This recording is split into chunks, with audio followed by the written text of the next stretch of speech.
காலகட்டத்தில் தான். 1893 மகாராஷ்டிரா பூனா நகரில் இந்து சமயத்தில் இருக்க எல்லாரையும் ஒன்று திரட்டி இந்த விநாயக சதுர்த்தி இதன் மூலமாக பாலகங்காதர திலகர் சமயத்தின் மூலமாக பார்த்தீங்கன்னா அரசியல் விவாதங்கள், அரசியல் சார்ந்த எல்லா பேச்சுக்களையும் நடத்தியிருக்கார். இதன் மூலமாக தான் விநாயக சதுர்த்தி சிறப்பாக கொண்டாடுறது இப்பவும் பின்பற்றப்படுது.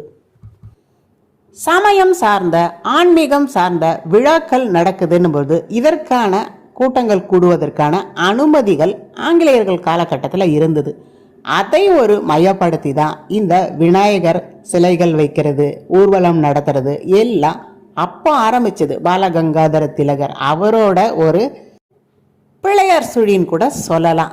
ஸோ எங்கள் வீட்டில் நாங்கள் சுவாமி கும்பிட்ட இந்த மஞ்சள் விநாயகர், அடுத்தது எப்படி இந்த விநாயகர் சதுர்த்தி கொண்டாடணும் அந்த விளாக் எல்லாருமே பார்த்துட்டு